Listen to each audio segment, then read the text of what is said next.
Assalamualaikum warahmatullahi wabarakatuh. Innal hamdalillah wassalatu wassalamu ala rasulillah wala haula wala quwata illa billah la nabiyya ba'da. Yang saya hormati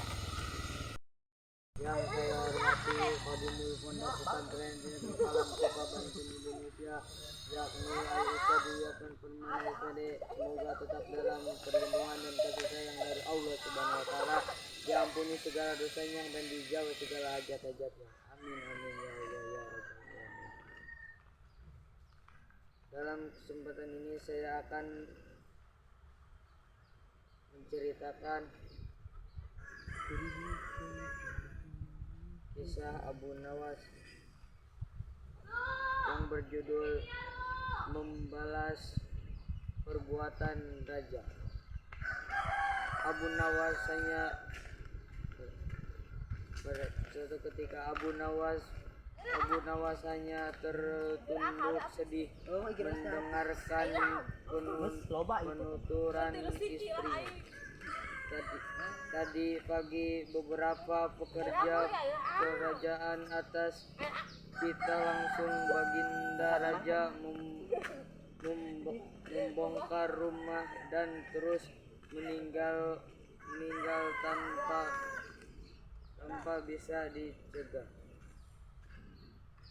Kata mereka, tadi malam Baginda bermimpi bahwa di bawah rumah Abu Nawas terdapat emas dan permata yang tak ternilai harganya.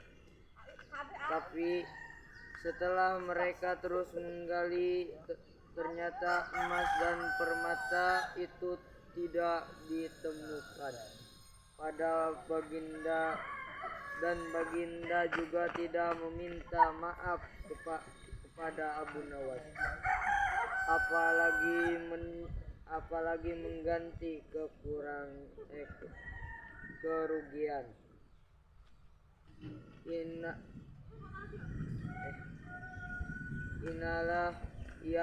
Inilah yang membuat Abu Nawas memendam dendam.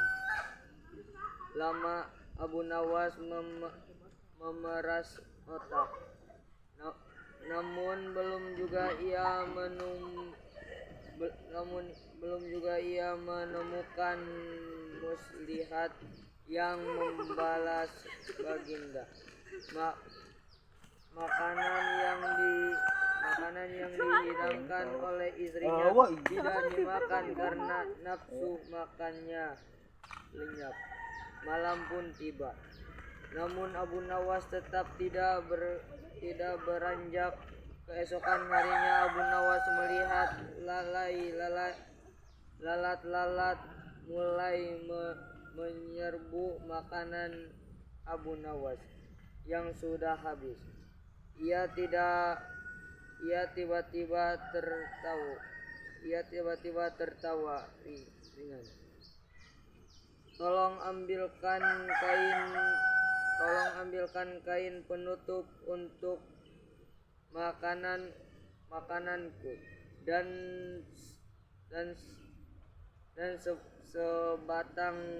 sebatang besi. Abu Nawas berkata pada istrinya, "Untuk apa?" Ternyata istrinya heran. Membalas Baginda Raja, kata Abu Nawas singkat. Dengan muka berseri-seri Abu Nawas berangkat menuju istana. Setiba di istana, Abu Nawas membungkuk hormat dan berkata, "Ampun tuanku, hamba menghadap tuanku Baginda hanya untuk mengadukan perlakuan tamu-tamu yang tidak diundang. Mereka memasuki rumah hamba tanpa izin dari hamba dan berani memakan makanan hamba. siapakah tamu-tamu yang tidak diundang itu, wahai Abu Nawas? Serba baginda Kasa. Lalat-lalat ini tuanku, kata Abu Nawas sambil membuka penutup piringnya. Kepada siapa lagi kalau bukan kepada baginda junjungan hamba. Hamba mengadukan perlakuan yang tidak adil ini. Lalu keadilan yang bagaimana yang engkau inginkan dariku. Hamba hanya menginginkan izin tertulis dari baginda sendiri agar hamba bisa dengan leluasa menghukum lalat-lalat. Baginda raja tidak bisa mengelakkan dari monok. Mau genut. Mana tadi pohon deui? Wah.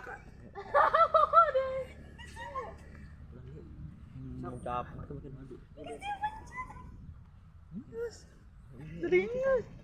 Baginda raja tidak bisa mengelak dari menolak permintaan Abu Nawas karena pada saat itu para menteri sedang berkumpul di istana. Maka dengan terpaksa baginda membuat surat izin yang isinya memperkenakan Abu Nawas menuntut lalat-lalat itu dimanapun mereka hinggap.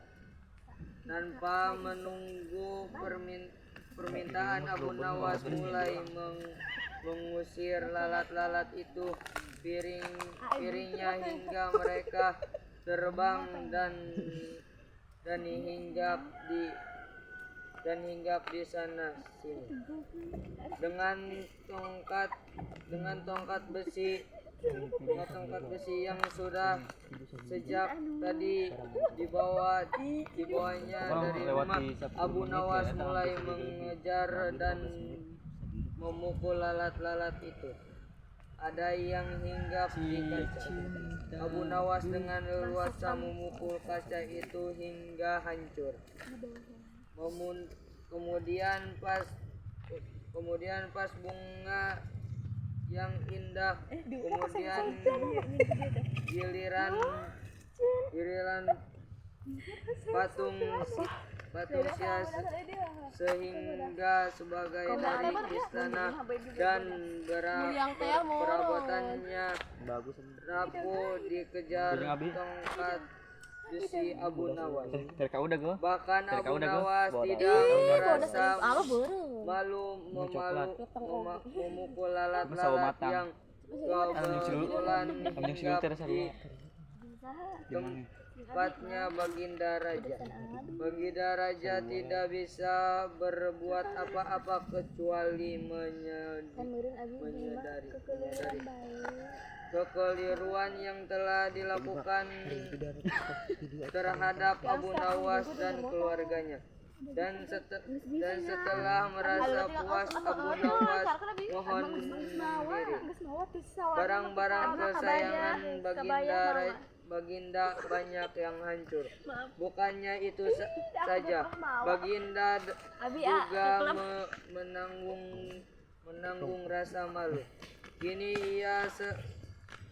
ia sadar betapa kelirunya berbuat semena-mena kepada Abu Nawas. Abu Nawas yang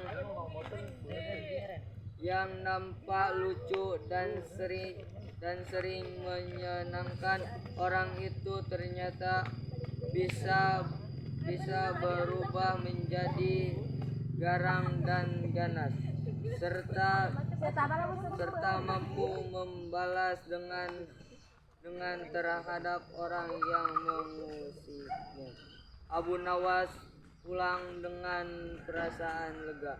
Istrinya pasti sedang menunggu di rumah untuk mendengarkan cerita apa yang dibawa dari istana. Mungkin hanya itu yang dapat saya sampaikan, kurang lebihnya mohon maaf. Barakallahu fikum. Wassalamualaikum warahmatullahi wabarakatuh.